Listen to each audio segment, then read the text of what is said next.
안녕하십니까, 고승호 박사입니다. 오늘은 한미동맹 시리즈 네 번째로 주한미군이 중국과 러시아, 소련을 상대로 지난 70여 년간 미 본토 수호를 위한 미국의 세계 전략을 수행했는데, 그것이 70여 년간 비밀로 유지가 됐다. 또 오늘날도 역시 마찬가지로 비밀로 유지가 됐다. 그것과 관련해서 다시 한번 깊이 한번 살펴보겠습니다. 그러니까 미국 정부의 이러한 태도는 한국 정부와 어떤 관계에서 이루어졌을까요? 역시 한미 두 나라는 한미 동맹이라는 이름으로 주한미군의 중로, 세계 전략 수행을 비밀로 분류한 미국 법의 규정을 준수하는 걸로 합의해서 이런 아주 비정상적인 상황이 장기화됐던 것입니다. 한국 두 나라 정부가 동맹의 이름으로 세계 3차 대전을 유발할 수 있는 그러한 주한미군의 세계 전략 수행에 대해서 한국 국민을 철저하게 무지의 상태로 방치했다. 또 무지의 상태로 유발했다라는 것은 어떻습니까? 그 의미가 심각하죠. 미국은 자국의 이익을 위해서 그건 당연하다 하겠지만 한국 정부는 어때요? 한국의 영토 내에서 이른바 주한미군이 나오는 특수한 그 영역에서 한국 주권이 말이죠, 미치지 못하고 한국 국민의 어떤 생명과 재산이 위협받을 수 있는 미국의 전략이 수행됐다? 자국 영토 내에서 말이죠, 자국의 공권이 미치지 못하는 상황에서 외국 군대가 자국이 아닌, 한국이 아닌 말이죠, 중국과 러시아를 상대로 전략을 편다? 이건 말이 안 되는 거예요, 사실은. 이건 국제법상 있을 수 없는 겁니다. 정상적인 관계라면 있을 수 없죠. 물론 이제 한미 간에 한미 상호 방위 조약, 그와 관련해서 또 여타의 한미 간에 군사 협정을 통해서 그러한 부분에 대해서 합의를 했다 하더라도 그 큰 원칙에 비추어 볼 때 문제가 있잖아요. 왜 그렇게 타국의 영토 내에서 말이죠, 외국 군대가 군사작전을 하는 것이 국제법적으로 어긋나는가? 그것은 한 국가의 주권이 말이죠, 제약되거나 또한 완전히 무시되거나 유린되는 현상이잖아요. 그리고 국민의 알 권리라든지 생명과 재산을 정부로부터 보호받아야 될 헌법적 권리가 제약이 된다. 한국 정부는 국민의 정치적 모습으로서 최대한 말이죠, 자국민을 보호해야 될 책무를 한미 동맹이라는 이름으로 해서 이제 방기한다, 외면한다. 이 심각한 문제가 있잖아요. 그래서 바로 이 부분에 대해서 이제 말씀을 드렸는데, 역시 이제 그 주한미군이 1953년 한미 동맹, 한미 상호 방위 조약을 맺은 뒤로 수행했던 그 세계 전략이 SIOP입니다. 그때는 세계 단일 통합 전략이라 그래가지고 미국이 말이죠, 전 세계에 배치되어 있는 핵과 재래식 무기를 3차 대전 유발 시 어떻게 그것을 가동하고 활용할 것인가에 대한 통합 계획이에요. 그래서 그때 주한미군도 그 역할을 담당했습니다. 그 주한미군은 당시에 이제 표면적으로는 대북령이라고 그랬는데, 그 당시 1960년, 70년대 말이죠, 80년대 중반까지 주한미군이 핵무기 다량을 보였잖아요. 최고 전술 핵무기 1000개까지도 보였다고 그러는데, 그걸 왜 보였겠어요? 당시 북한은 핵이 없었습니다. 즉 중국과 러시아를 이제 유사시에 공격하기 위해서 대비한 것인데, 주한미군은 구체적으로 군산과 오산 공군 기지에 말이죠, 폭격기를 항시 24시간 활주로에 대기시키면서 3차 대전에 대비했던 것입니다. 그러니까 이런 이제 SIOP 전략 계획이 2000년대 초부터는 이제 오플란 계획으로 이제 변경이 됐어요. 미국이 변경했죠. 명칭은 변경했지만 그 내용은 비슷합니다. 그래서 주한미군은 여전히 오플란 계획하에서 중국과 러시아를 말이죠, 그 전쟁 시에 그 타격할 수 있는 전략적 임무를 수행하는 역할을 해왔다. 그런데 이런 부분이 왜 그 한국 정부에게 말이죠, 그 비밀로 됐는가? 그것은 그 역시 이제 미국의 말이죠, 주한 미군이 미국 전략사령부의 극동 핵 공격 노선으로 편입돼 있었다. 그 미국 전략사령부에 말이죠, 한 최전선 기지였죠. 그 중국과 러시아에서 가장 가까운 최전선 기지로서는 역할을 해왔는데, 그것은 말이죠, 미국과 중국과 러시아의 핵 정찰,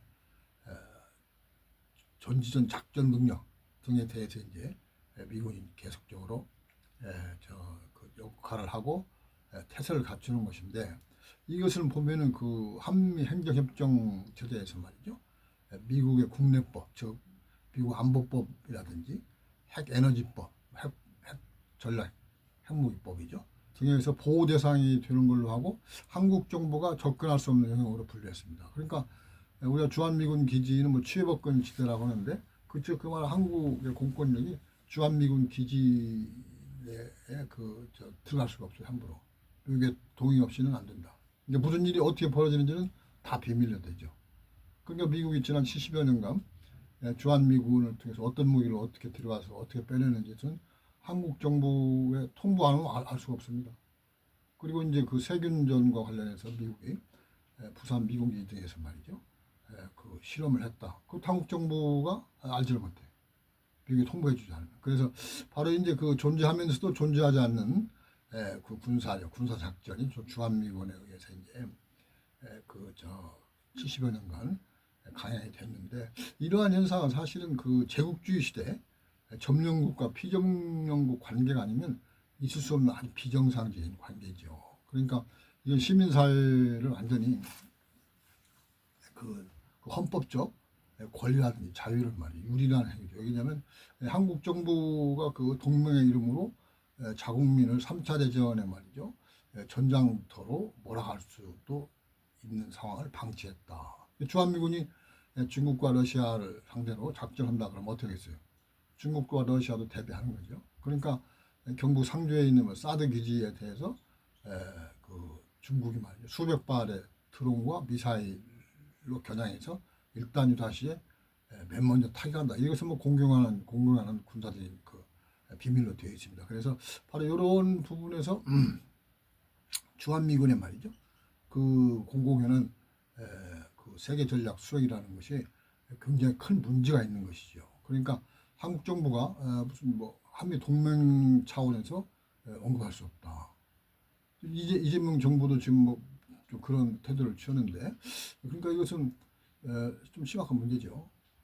미국 정부도 말이죠, 뭐 핵과 관련해서는 말이죠, NCND 즉 확인도 부인도 하지 않는다는 애매한 전략을 해가지고 그 모호성을 유지하면서 자기 이제 국가 이익을 많이 추구하는 거예요. 그래서 이러한 바로 그 주한미군의 이제 세계 전략 추진이라는 것은 한국의 입장에서 볼 때는 한국 정부가 자국민을 보호하거나 그 전쟁으로부터 예방할 조치를 취하지 않는 것으로 어떻습니까? 좀 심한 말로 한국 정부 한국민을 개돼지로 보는 작태예요. 사실은 한국 정부가 항의해야죠, 그러죠? 미국 정부에서 야 너희들 말이지 왜 SIOP 오플란을 여기서 그렇게 하는 거야? 과거에 했다 하더라도 지금 안 되겠어. 다시 협상하자. 이렇게 하면 안 됩니까? 아니, 그러니까 미국이 뭐 물론 뭐 막강하기 때문에 여러 가지 방향에서 360도 전방에서 한국 정부에 압력을 가하고 어떻게 보면 통제할 수 있죠. 그래서 또 한국 정부 내 말이죠, 군과 외교 부분에는 좀 엄청난 그 친미 세력이 존재하기 때문에 이 사람들이 다 들고 일어나면은 뭐 어느 정권도 사실은 뭐 좀 무력해요, 사실은. 그러니까 이런 이제 그 상황이라 하더라도 뭐 이재명 정부 같은 경우는 예를 들어서 뭐 피세혁명에서 그 집권했다, 뭐그 우리 적폐를 청산하겠다 그런다면 한미 동맹으로 인해서 그 한국의 말 주권, 국민의 기본권, 헌법적 권리가 유린되는 것에 대해서 얘기해야죠. 근데 지금 현재 그 몇 개월 이재명 정부 지났습니다만 그럴 기미가 안 보입니다. 뭐 뻔하잖아요. 지금 보면은 뭐 한미 동맹을 문제 삼는 것은 그 선거에 도움을 주지 않는다. 뭐 지금 현재 지금 여야 그 정당들은 막 선거에 뭘 매달잖아요. 뭐 선거에 이기면 뭐 완전히 승리한 거고 지면은 뭐 그냥 그 거의 뭐 패배다 뭐 이러는 건데 그것은 사실은 국민이 선거의 결과를 좌우하는 거 아니에요? 국민의 그 의사인데 정당이 말이죠. 자기들의 어떤 그런 어떻게 보면 좋고 나쁨으로 이렇게 해가지고 이거 어떻게 보면 자기들이 원맨 쇼를 하고 있는 것인데 사실은 국민들이 주권자로서 선거의 당락을 결정한다 볼 수 있죠. 그래서 이 지금 어떤 선거만을 의식하는 말, 선거 공학에서 빨리 그 정당들이 벗어나야 돼요. 이재명 정부도 벗어나서 일단 대의에 입각해서 개혁을 해야 된다.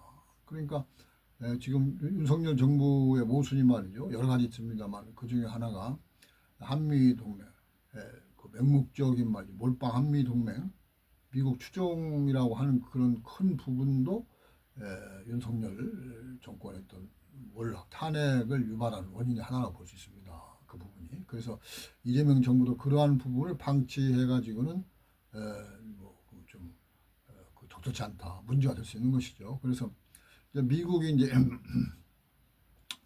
그 한국에 대해서 말이죠. 주한미군 정부를 철저히 이제 그 차단하도록 하고 통제하도록 하는 것은 아까 말씀드린 대로 국가 간 힘의 관계에 의해서 불가피한 측면이 분명히 있죠. 힘의 관계에서 눌리는 거니까. 근데 21세기 국제사회에서 말이죠.